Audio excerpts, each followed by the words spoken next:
I want to thank everybody for coming. I'm Alan Blum.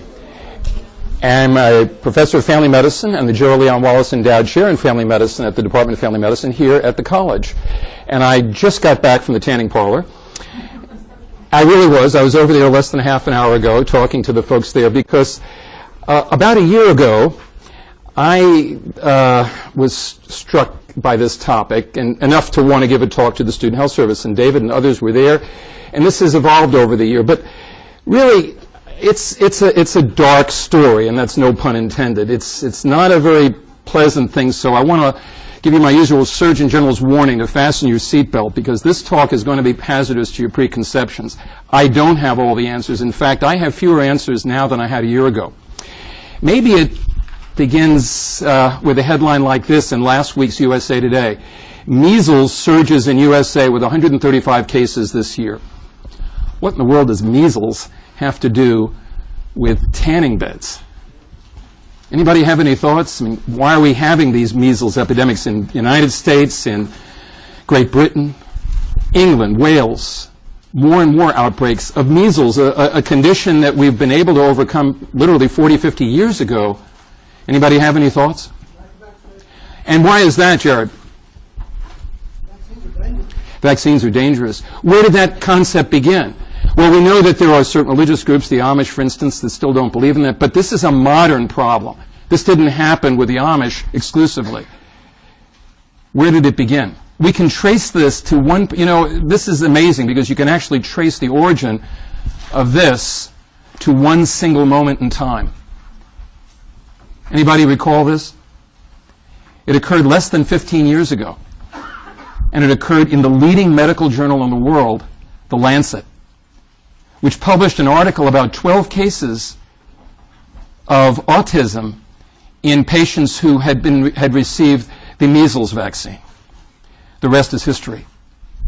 So a little discursive, but gosh, if we knew something already, and then the leading medical journal in the world publishes something that challenges that belief system, does anyone know what happened to that article and who it was and what's the fate of that? His name was Wakefield. And he was taking money from the folks that didn't believe in vaccinations, and he also seemed to have sort of fudged his data, and he sort of lost his medical license as a result of this. But he's still being championed by the very folks that don't like vaccinations. So now we have outbreaks in Southern California, Minnesota. We have them all over the United States, something that we thought we'd licked 40, 50 years ago through vaccinations.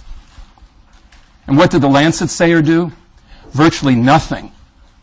Up until just a couple of years ago, and what did they do? They retracted the paper.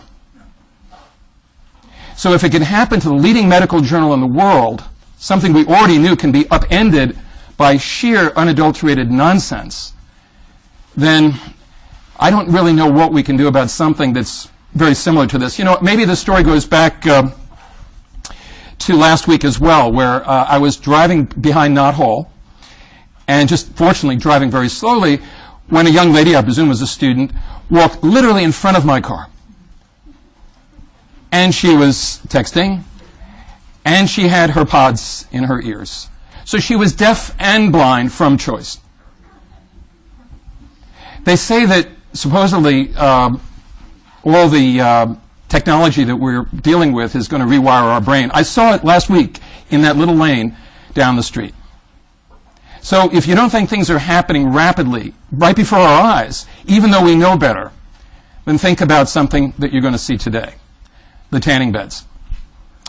Maybe the story begins 50 years ago, 100 years ago, when my father was a boy and he would go to get his shoes fitted. And what would they do when you a kid in the 1920s and you went to have your shoes fitted?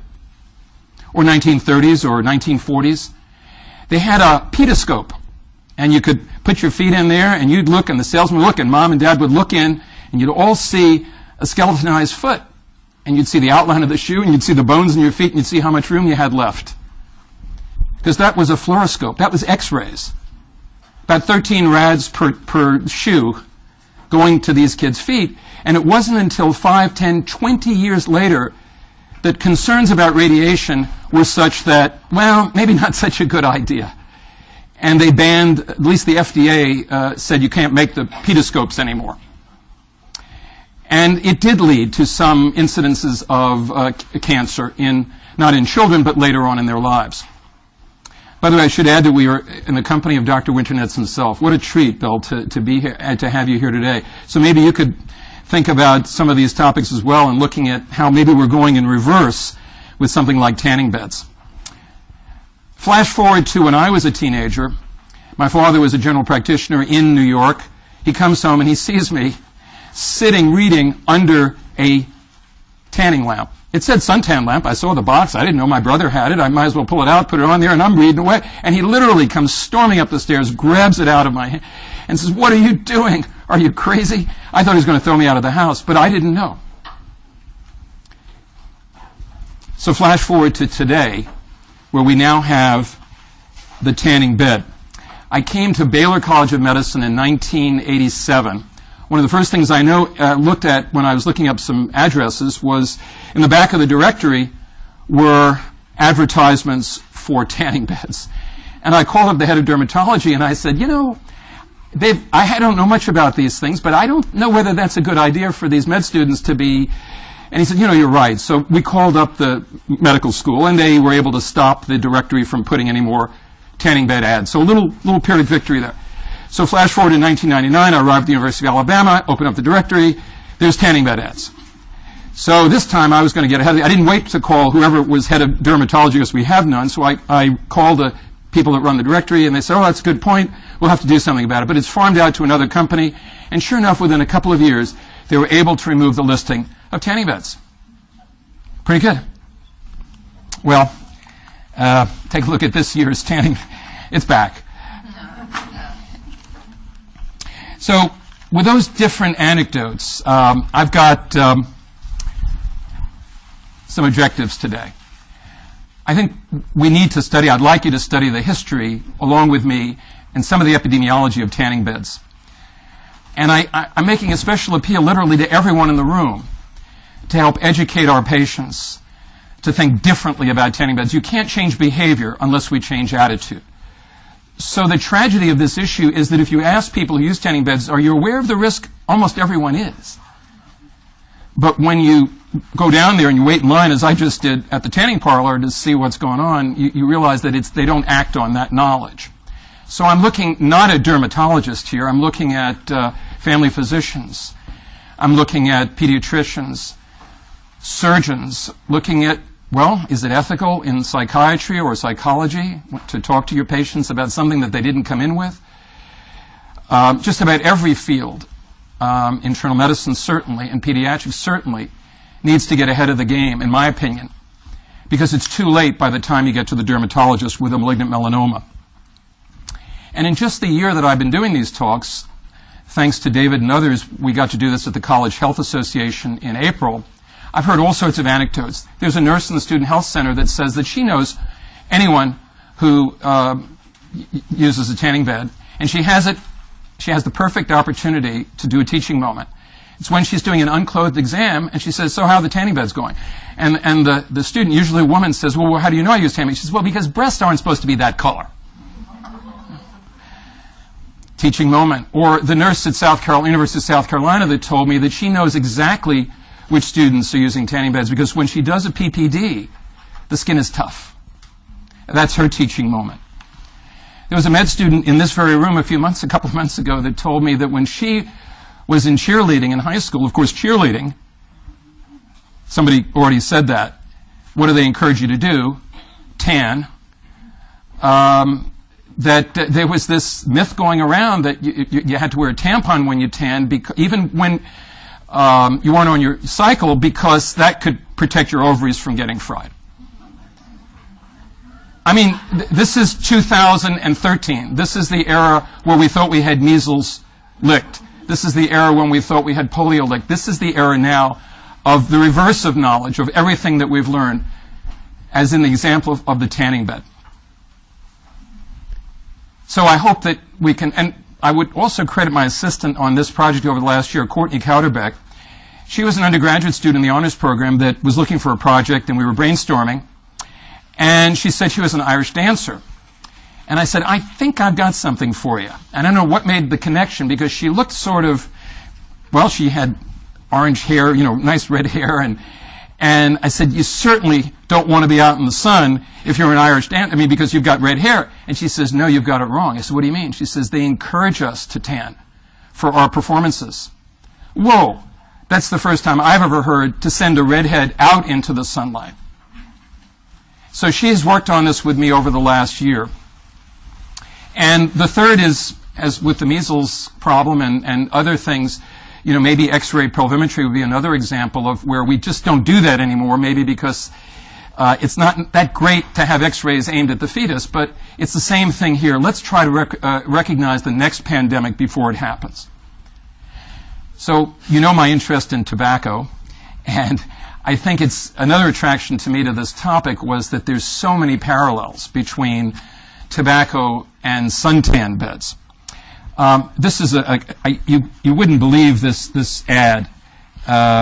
It says, "Comrades of the Sun," and it's almost like poetry when they talk about how they. I was just looking for the copy of this particular wonderful ad.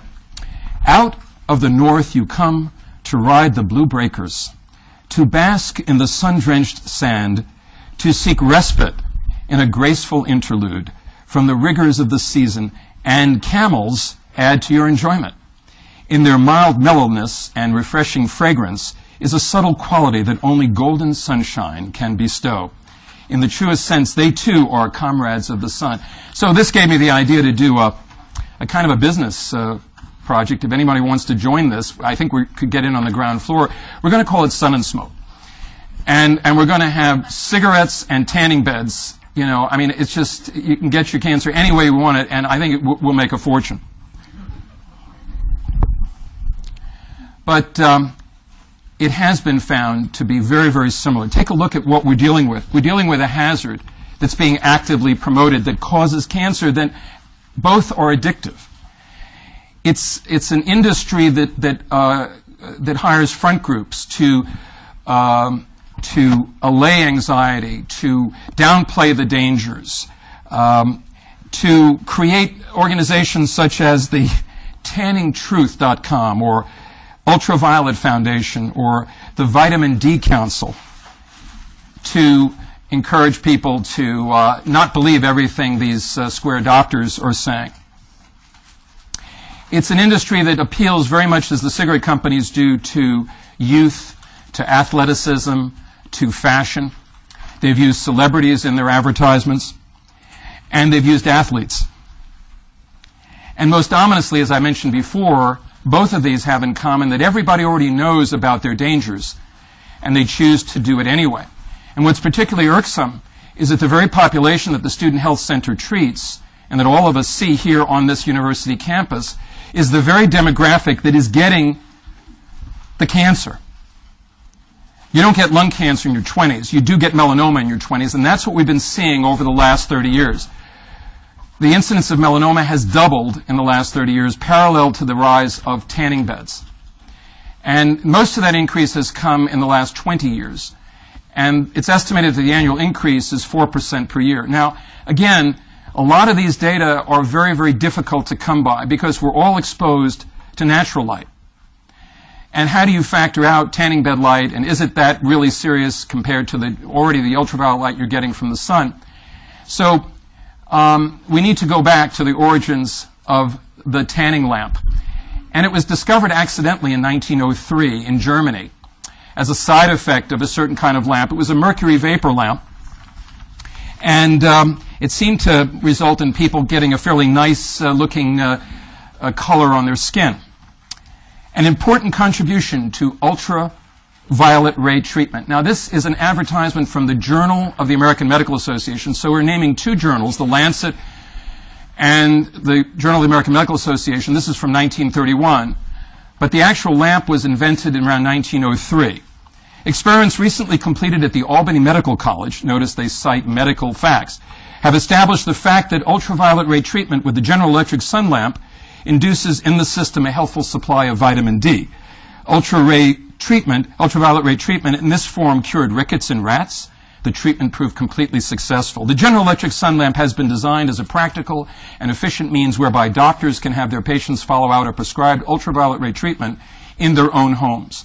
In radiation, the General Electric sun lamp approximates natural midsummer sunshine, including the ultraviolet rays. So far as erythema is concerned, the effect of the General Electric sun lamp used at a distance of 3 feet is practically the same as June midday sun.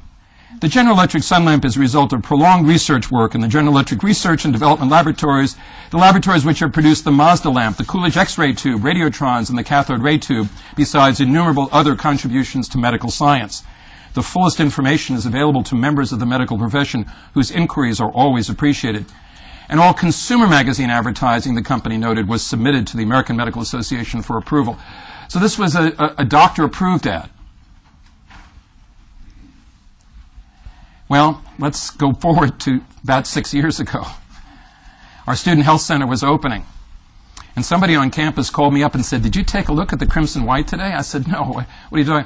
"Well, get ready.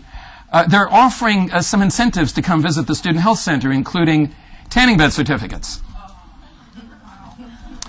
So I called up the director of the student health center, who wasn't in, to express my concern, and I decided, rather unfortunately, to leave a message. And the message was, do you think it's really a good idea to give tanning bed incentives to university students? Well, somehow the message got garbled, and I got a call from one of the higher-ups of the university.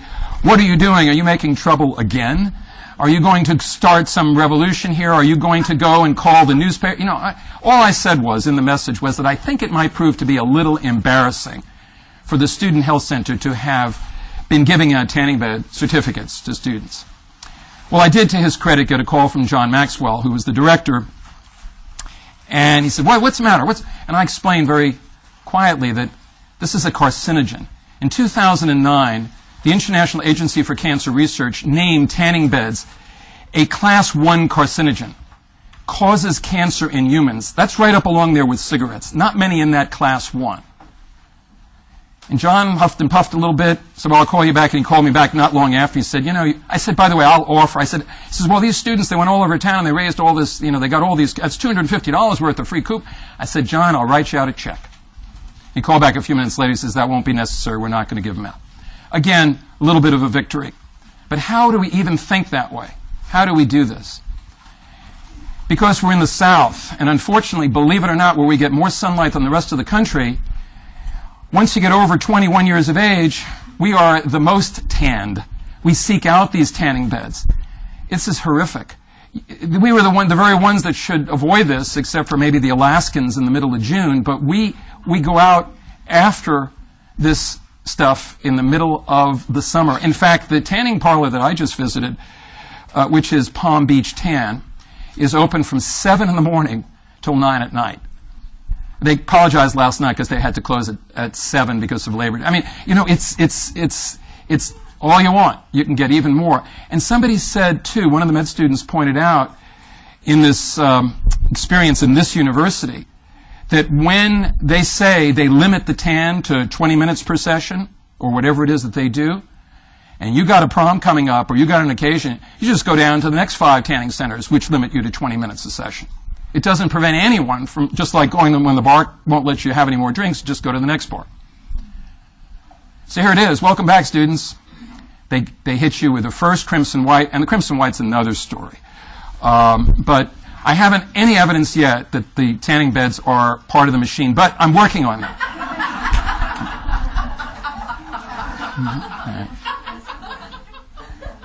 So this is what we're talking about. That's a malignant melanoma. It's ugly. It's horrible. And make it more real, there's where one was on a young lady. She didn't see it, and that's a closer view. You're looking at a minimum of 1 in 10 chance of death from this. And we're talking 20, 30-somethings. We're not talking hacking, wheezing, coughing, 80, 90-year-old cigarette-smoking people. So if you look at the data, there aren't that many cohort studies. There aren't many case-controlled studies. But these were the 1, 2, 3, 4, 5, 6, 7 population-based case-controlled studies that looked at relative risk from first use of tanning bed, from the time of first use. Again, the mathematics are over my head. But the relative risk was 1.75 or 75% greater risk of using tanning beds. And what we're talking about today is that the cohort of users is the very cohort that is ignoring everything that we're saying. Now it's teenagers, ever younger. And there they are. So what is a tanning bed? I've learned a lot about this stuff. It's nothing encouraging, but I have to actually read some of this to even understand what they're made out of. By the way, the tanning bulb is what we used to use, and now the tanning bed or the tanning lamp are these long tubes. There are 20 to 40 of them. They're 84 inches long in some instances. They're UVA tubes. They're called tanning lamps, with a person sandwiched in the middle. And the lamps are like a neon sign. They're plasma devices with an electrical ballast. The electrical current runs through it, excites the mercury atoms inside. That's right, mercury. Think about when these bulbs break. And I asked the young lady just now, what happens when they break? Oh, they haven't broken yet. But they can, and that's mercury exposure, because that's what they're made out of, an amalgam of mercury. The mercury atoms inside emit UVA light, ultraviolet light, more than the midday sun in the summer at Gulf shores. Possibly even 15 times more sunlight or UV light. The annual use is between 1.5 and 4.5 times that of the annual exposure that we all get to the sun, plus that exposure. It's truly mind-boggling. So let's go back and maybe see what life used to be like. So you go back to before Marie Antoinette was guillotined, and you might see a French aristocrat, and anything about her particular that you like to notice? She's not tanned. She is not tanned. How eloquently said. She's white as a ghost. She could be a clown face. I mean, the fact of the matter is that non-tan was in. It was really in. Why was it in? Julie, what? Farmers had to work. Everybody had to work except for Marie Antoinette. So she had to distinguish herself. And as we moved up in life, we got parasols to keep the sun away from us. This was something that was prestigious. Well, then something happened. The Industrial Revolution. We moved indoors. Uh-oh. Bad for aristocracy. So now they've got to distinguish themselves further. And by the way, it was being recognized that when they moved indoors, they weren't as healthy. So by the 1890s, somebody figured out a way to get the sunlight magnified and piped into workers at work while they were, so they could get a little sunlight. They knew something was good about sunlight. And then it all happened. This was the ever-ready sun lamp. Turn on the July sun, the ad says. Bask naked in the summer sunshine from the ever-ready sunshine lamp. Let it storm. Let winter and rain and snow and sleet prison us indoors as they will. We can nullify the cheerless, sunless days by turning on the summer sun indoors. This sounds like a miracle, but it's not. Science has placed the summer sun in our hands for us to do with as we will. We turn on the summer sun by turning the switch on the the ever-ready sunshine lamp. From this lamp pour all the essential rays of summer sunshine. So that comes out around 1903, 05, 010, 1910. And now they have a business model. Yes? Yes. Right. And ask your physician. Then the business model meant that they had to get people just like the managers and the managers in training down at the Palm Beach tanning parlor to sell this stuff. Wanted men to sell sunbeams. Plans to market sunbeams containing quantities of healthful ultraviolet rays with vitamins have been put forward by the University of Cincinnati. The rays are put up in small packages and are filtered out with quartz or other transparent substances. You could even take a rest in your ultraviolet ray bed. Healthful sleep on ultraviolet ray bed. You grow healthy while you slumber, sort of like the obesity ads, right? You lose weight while you sleep. And arise in the morning fresh and full of vitamins. And then one woman changed the whole thing. Anybody possibly recognize who that was or think who could have possibly changed this? I gave you the hint before. But that was Coco Chanel, the famous fashion designer, well, she was also a Nazi spy, but that's, she went down to the Riviera, and she came back with a tan. And so suddenly everybody had to tan. So it dates really, the aristocracy was back in power. They realized that everybody else is working inside. Now they can go play polo and tan outdoors. And then the business model continued. This machine vends 25 cent sunbeams, selling sunburns, it says, at 25 cents an installment. New slot machines being installed in Broadway barber and beauty shops are attracting New Yorkers seeking that Palm Beach and California complexion. Upon depositing a coin in the slot, a violet ray lamp gives off radiations for 7 minutes. Patrons are warned to wait 3 days before the next treatment. Said to frequent usage gives painful burns. The sun lamp, the word became used in the 1920s. Put your baby under the sun lamp too, might as well, because what was the disease that they were fearful that babies would get? Jaundice, good point. That's what we would say today, actually. Not a bad idea, but in fact it was rickets. And so even if you couldn't go south, you could put your kids in a sun lamp. And world's best medical advisors said this. The Lancet, JAMA, Keep Up, University of Cincinnati, Albany Medical College, all done with the auspices of medical schools or medical journals. An urgent new medical warning to parents. This is all about rickets. These rays, physicians have proven over and over, this is what they're selling here to prevent rickets. Increase resistance to disease, prevent or cure rickets in children, increase the capacity of the body to absorb the bone-building elements from foods, promote growth, impart a smooth, healthy tan to the skin, and supply the essential vitamin D. What's wrong with that picture? There's a half-truth there, that yes, you can get some vitamin D synthesis going, but maybe you could also go outside for 20 minutes and get the same amount of vitamin D synthesis. Even babies got branded in the hospitals with UV rays that somebody figured out could leave a nice little tattoo so that they wouldn't have their identity mistaken. And this went on. This is after World War II, where a nurse is administering an alpine sun lamp treatment to this child. This is from the Medical Journal of Australia, which I edited many years ago, and I happen to retain that particular ad. But back in the war, in World War II, they figured out a way to get men continuing to work while getting some extra vitamin D, supposedly through tanning lamps. As they were working, they could wear these goggles and they could get radiated. But here we are in the 1950s. This seemed to change everything. You could sunbathe indoors in your lingerie so that you could have that beach tan. And the General Electric sun lamp was the one that cornered the market. Well, they also made nuclear weapons, but you know that's another issue. And here's just your typical abnormal complexion. Look at her eyes too. Looks like she's had some Botox or something there too. It's GE sun lamps, tans like the sun, and cost only $10. Of course, if you tan, you get the guy. And then babies too. Is there a baby in the house? You can have the baby getting irradiated. You can have mom doing her makeup, and dad shaving, everybody gets irradiated. And it's, again, Westinghouse became a competitor. Same thing, all these situations, mom, kids, and dad.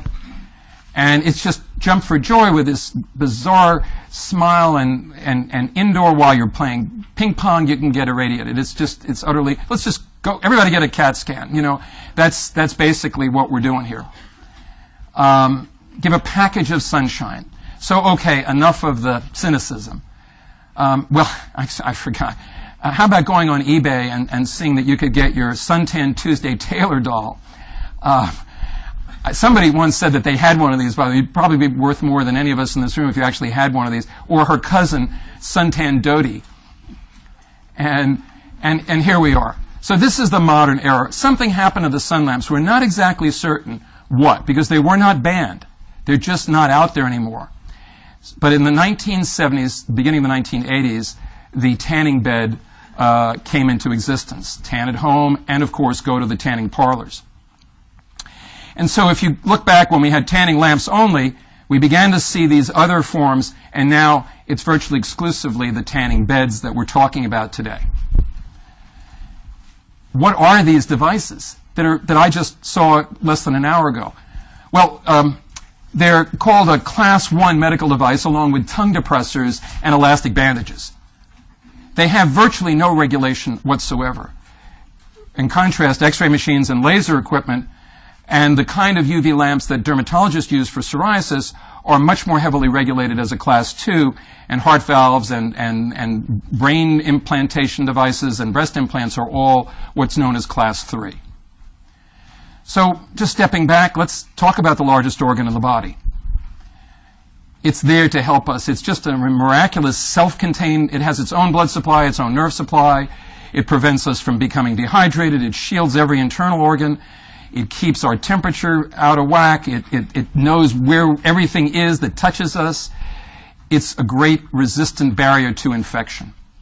And just as a picture, the epidermis is this. How thick is it? It's less than cellophane. It's that thin. It's 5 cells, well, maybe on the heels and the palms, it might be as much as 100 cells deep. But it's constantly growing, pushing those cells forward. And most of the dust in houses is epithelial cells that's been discarded. And the dermis is much bigger, and the subcutaneous tissue below that. The melanocytes are in the lower part of the epidermis. And the mechanism for how we tan involves twofold. It's not easy to fully understand.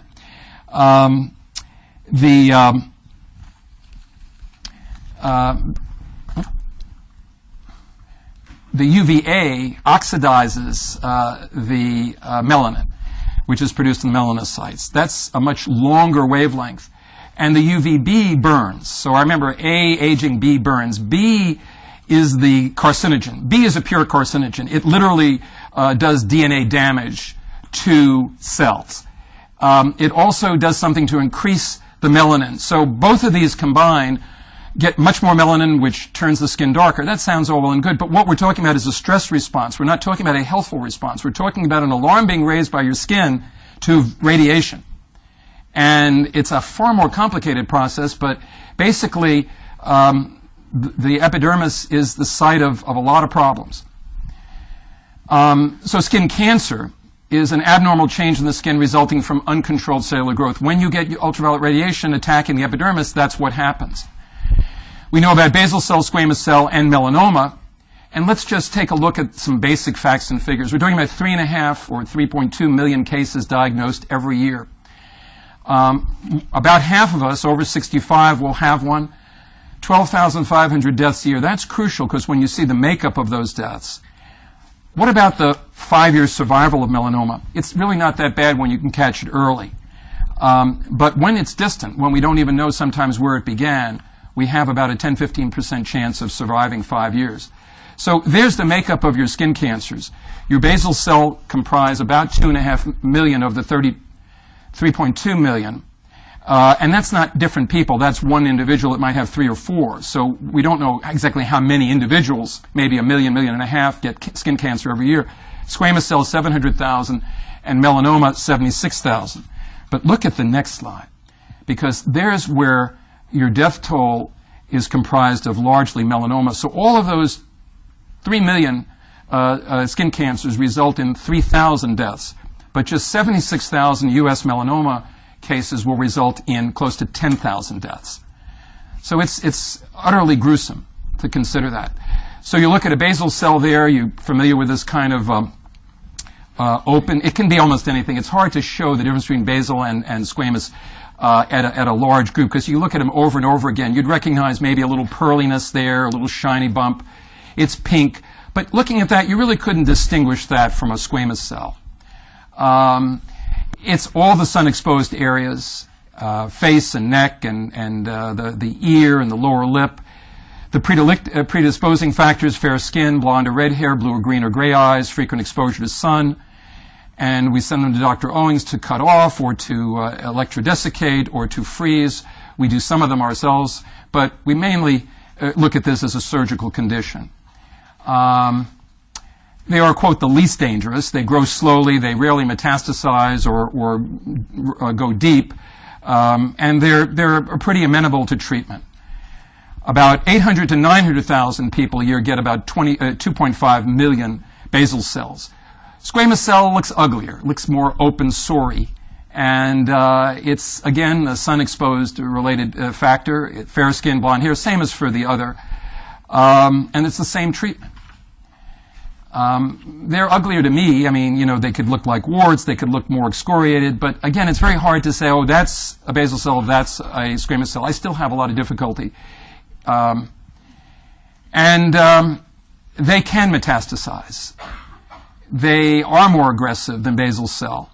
And these are the ones, apart from melanoma, that really cause death. So here we are, back at melanoma. And they're not exactly all alike. They are the most to metastasize.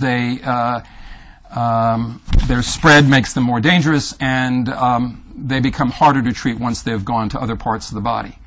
The same basic risk factors, and I'm putting as an independent risk factor the tanning bed. Moles, red blonde hair, blue-green eyes, sensitive skin, childhood sunburns. There's some mythology surrounding that. How many sunburns does it take to put you at risk? I don't think anybody knows that. But we've heard about the ABCs, asymmetry, border, color, diameter. The diameter is about a half a centimeter, beyond which you get worried. I think these days people are probably biopsying a lot more often, which brings to mind, how do we know that there's an increase in melanoma? We've had sun for 10,000 years that humans have been out there, you know, running around hunting. Well, we do have a factor of diagnosis that's better now because there have been advances in dermatopathology. So perhaps it's not double, but still we are diagnosing more cases. And the other thing that's not quite mentioned there is elevation. So A, asymmetry, B, border, looks like a coffee stain, C, color. What about color? Anybody have a definitive description of the color of a melanoma? Trick question? Varied. Yes, Dr. Owens, it's varied. It's usually brown, it's usually black, but it's the variegated color that's the tip-off. And what about ultraviolet radiation? Well, it comes from our sun, as everything else does. Heat, light. The ultraviolet energy is the high energy. It's the short wavelength radiation, and it's the main cause of skin cancers. So it's right next to visible light, and it's tending toward X-rays, tending toward danger. The UVA is not absorbed by the atmosphere or the ozone layer. It goes deeper into the skin, and this is the carcinogen. This is what we believe causes aging. And how do we know it causes aging? Because it actually gets down into the dermis, and it melts some of the fibroid tissue, the collagen. And there's just no denying what the effect of radiation does on skin.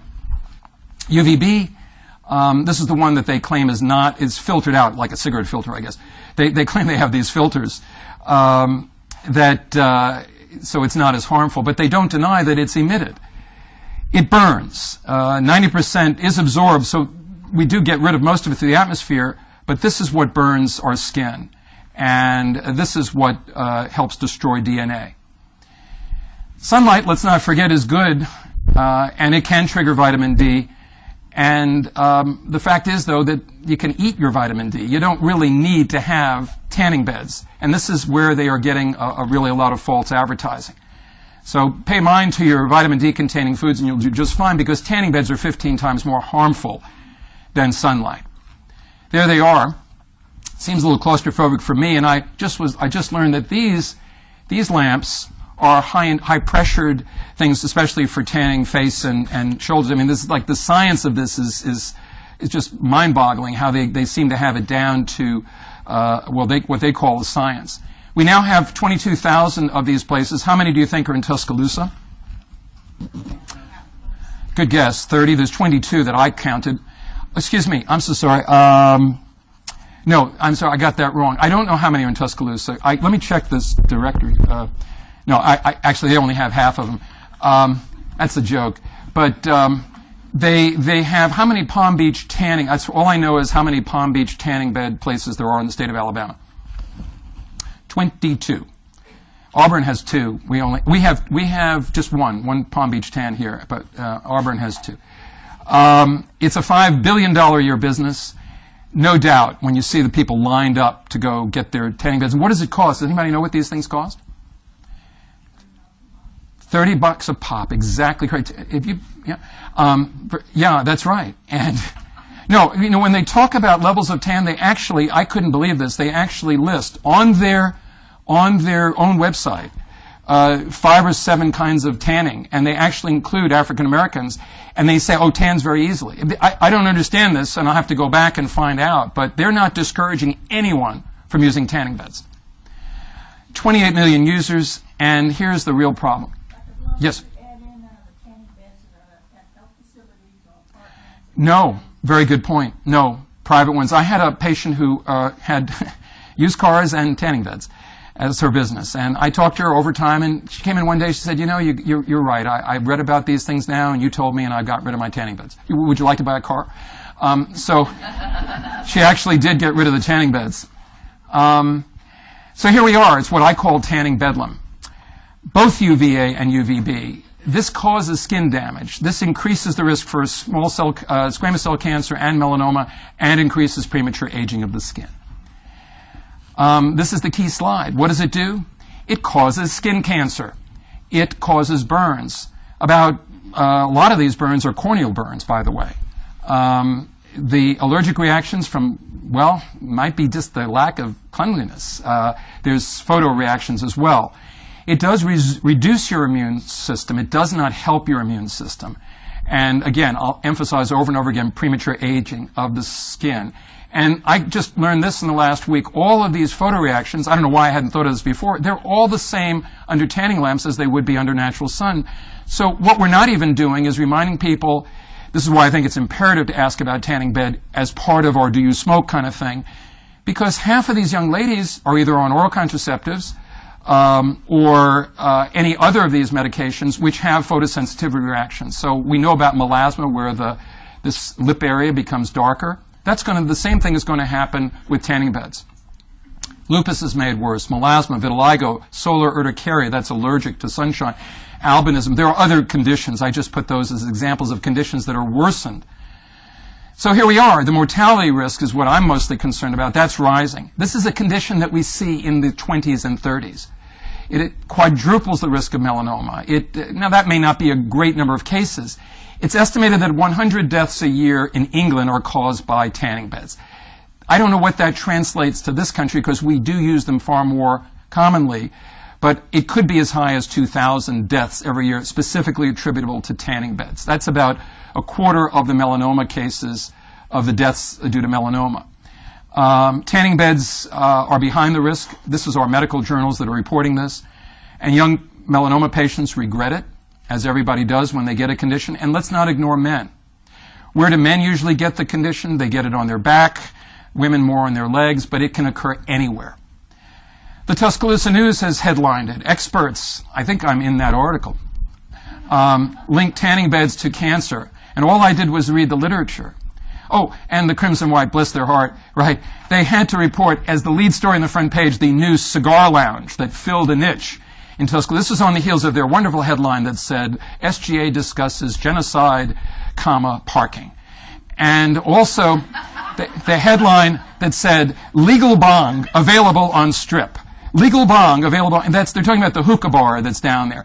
This is I won't put in the adjective about this newspaper, but all I can say is this is not a newspaper that this university ought to have. And that's page 1, and this is page 3. Students help fight cancer. Well, we all know about the gymnastics team and all the good work in preventing breast cancer, but that's not the demographic that gets breast cancer. And this is about pediatric cancer. I would love to help raise funds for pediatric. I want to do the relay. I want to support these things. But when we're causing cancer, or we're not saying a word about it, we don't even have a policy on smoking, and that's the machine, by the way. Think about it, what the self-destruction is doing, not just for themselves, but for everybody else, because they don't want something. Tanning doubles the cancer risk. We got this at least on the front page. Of course, every quote in here was balanced by another quote from someone who said, well, they're not going to tell me what to do.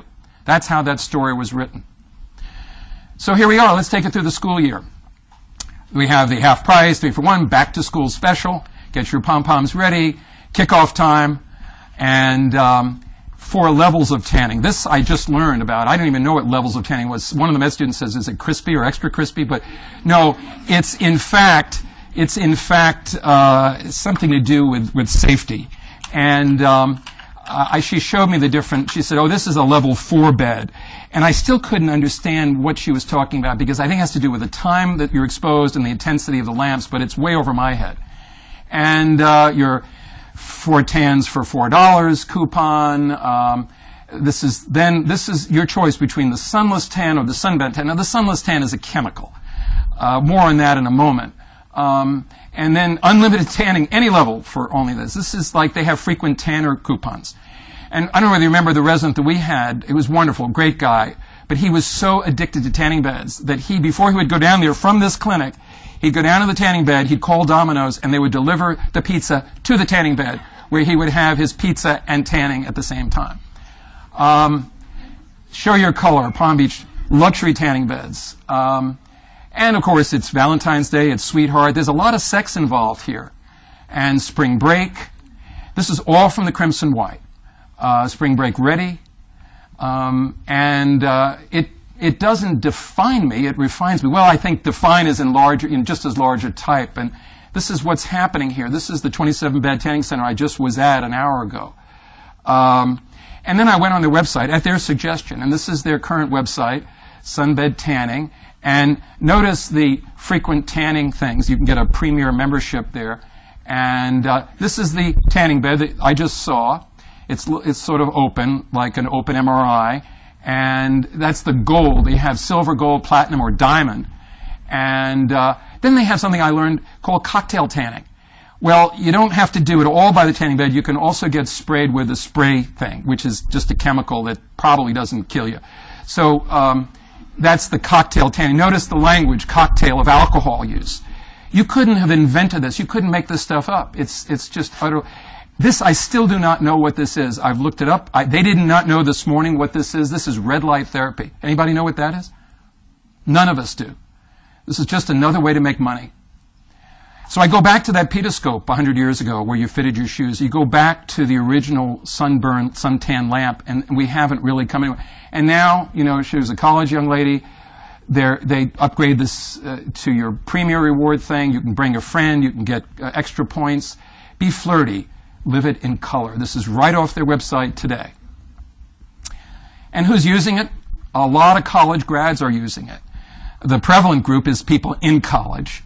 But now we have high school grads and more in high school. We're talking about addiction. Upwards of a third or more are addicted to tanning. That's been shown by Cage questionnaires and the DSM-4, where they satisfy the criterion for substance abuse disorder. Increased anxiety when you don't get your tanning bed session in. And there has been an association with increased alcohol and marijuana use. Everybody believes that it can cause cancer, but what does that mean? You don't know about cancer till you have it. And they acknowledge burns, but burns are far more common than the tanning industry wants to admit. I look better when I'm tanned. Tanning beds make me ill, but everything causes cancer. Tanning bed use is no more risky than lots of things that people do. 40% of students say that they're really motivated by appearance more than anything. And this is what the industry does claim. It's safe. And it's a safe tan that protects the skin. It's a pre-vacation tan, so when you go down to Gulf Shores, it won't be as damaging. It softens the skin, less sunburn, which increases cancer risk. They actually are very clever on their website. They talk about all the benefits of sunlight, but they don't say any of these things for tanning beds. And you have to read very closely to realize they're talking only about natural sunlight. It increases vitamin D. It prevents the winter blues. That's an interesting question. What about seasonal affect disorder? Well, maybe not a tanning bed lamp. Maybe an incandescent bulb would probably do just as well. This is just a total perversion to talk about this as a prevention of seasonal affective disorder. They've even claimed that it lowers cholesterol, uric acid, that it prevents osteoporosis, diabetes. I mean, these are current. These are not past claims. And who's claiming this? Well, it's the trusttanning.com site, and you know who they are. Until it was found that the researcher who wrote about the tanning dangers and said that they were exaggerated in the New England Journal of Medicine was found to be taking money from the Tanning Truth organization. So I've mentioned today the Lancet, the leading medical journal in the world, and measles, the Journal of the American Medical Association and suntans, and now the New England Journal of Medicine and suntans. Every one of these journals has been burned, and they've done us wrong. And so medical journals can kill. And that means if they can, then all of us are susceptible to giving out bad advice or not enough advice. This is the future. This is what's happening, perhaps even worse than what we're dealing with right at the moment. Teenagers. It's astounding what they're doing, promoting to them. Well, at least it's getting more attention, and we know why it got attention, as you're about to see. There are some states that have acted on this issue. I was up in Connecticut. I must have a vacuum that draws this stuff to me. I was in New York when I saw that headline, and I was in Connecticut when I saw that headline, and I was in New Jersey when I saw that headline. Oh, and remember what happened in New Jersey that led to that one. And then California became the first American state to ban tanning under 18. And this is the map that's not quite up to date. It's only through 2012. So, in fact, Alabama, bless our heart, we're, of course, the only sun state, except for New Mexico, that does not have any regulations whatsoever. I'm told there's a resident in dermatology at UAB who's working on it. But what a shame. What a shameful, shameful situation we're in. And I guess it's a good economic model, and we don't want to tamper with that. But it's an utter embarrassment. And in fact, California, Nevada was white on that thing. In the last year, they've passed a total under 18 tanning bed ban. Oregon, Texas, and Vermont. I'm not even certain whether this is going to do anything, but at least it shows that some legislators are concerned about the problem. Remember that the industry has legislators in their pocket, just as the nutraceuticals do. Do you know about nutraceuticals? They're the ones that Senator Hatch doesn't want to touch because he is funded by the he gets campaign contributions from the nutraceutical manufacturers. So while we prescribe medications that are approved by the FDA, none of the nutraceuticals that patients come and we have to ask, by the way, are you taking minerals and vitamins? If you don't ask, you won't believe how many people are taking these things. But it's unregulated, as tanning beds are not. So at least the FDA now wants to do something about the devices. They want to do more. But how are they going to handle this one? This is now known to be an addiction. And it's beyond a bad habit. It's the New York Times saying, young, carefree, and hooked on sun lamps. And get set, here's the Surgeon General's warning. That's tanorexic mom. That's tanaholic mom. That's an unretouched picture of a blonde-haired woman. And remember how she came to our attention? It was the child that came into school with a burn, and the teacher investigated. Only then did we learn she didn't want to stop. She said, not only do I not want to stop, I want my child to get the same benefits that I do. Word has it that she's finally stopped, but I don't know whether that was a court-ordered thing or not. But there you have it. The FDA is trying to do something. Again, FDA, now they regulate cigarettes, and I don't know whether they've done anything about that. We are facing an epidemic of skin cancer. This is what the American Academy of Dermatology is doing. They take out public service ads saying, before you tan, ask yourself 3 simple questions. What is leather? Skin. What do you do to skin to turn it into leather? Tan it. Do I want leathery skin? No. Well, that's nice. I've never seen one of these ads in actual practice, except for the particular issue that I got that in. And the same thing. Actually, this was sent to me by the American Academy of Dermatology, various public service ads. How did they send it to me? Well, I wrote several letters to the Crimson White over the last few years, calling for them to stop taking tanning bed ads. And then one day I get in the mail a letter from the president of the American Academy of Dermatology saying, congratulations on your campaign to stop tanning beds.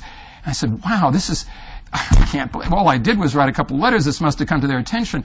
So I called up and I said, I'm ready to help. Can I join your efforts? Can you enlist me in this cause? And I'm happy to help the American Academy of Dermatology. And they said, well, sure, we'll send you a whole packet. And I never got it. So I called up the American Academy of Dermatology. I said, I haven't gotten my packet. I want to help. They said, well, we looked up you, and you are not a dermatologist. You are only a family doctor. This is, I couldn't make this up. And what about the American Academy of Dermatology? You'd think that they'd be out there taking out front page ads all the time, but why aren't they? Well, they have fought against tanning beds, and this is just more stories here, and I could show you a public service ad, but I would like a couple of questions. And this is sort of appealing to the texting thing. Tanning beds can be like asking for skin cancer. Yeah. I've never seen these compared to what I see in the Crimson White for tanning beds. And This was at Women's Health magazine in January of this year. Sister, mom, girlfriend, grandma, wife, daughter, niece, best friend, aunt, you, melanoma. It won an award for advertising, as did this one in a contest they had at Women's Health magazine. And I do commend that magazine for calling attention to this. But ultimately, we're back at our own campus. And this is what we have. We have a directory of tanning beds. We have discount ads that are offered, Crimson Pride and Tanning, and Tropical Tan, and it's our University of Alabama endorsed directory doing this. I charge each and every one of you to do something about this, not just starting in the Student Health Center, but starting every day with our college-age population. Again, we've got a lot on our plate, a lot to ask, but we're talking about one of the most lethal forms of cancer, and it's not going to happen way down the line. It's going to happen sooner than later, and we don't know who's going to get it and who's not. We also know factually that just about everybody that uses tanning beds is going to have prematurely aged skin. So if that's not enough, maybe we could come up with a model to challenge people on the way of the world not just being short-term, temporary, at the moment cosmetics. So with that in mind, how about a couple of questions? Go ahead, Pam. Also, maybe some outreach to realtors and apartment maintenance. Because at my condo, they actually asked the buyers to approve a tanning bed at the facility. We voted no. Wow. They still put one in. Oh. Because it's a huge marketing tool to get young Right. girls. I would propose at the next meeting that you get a cigarette machine, and we haven't seen those in several years. So why don't we have the cigarette machines come out? It saves you time. You don't have to walk down and get hit by a car walking over to the BP station. Yeah, but I So. guess the point is the marketing versus the health risk. For them, it was Yeah. getting the Yeah.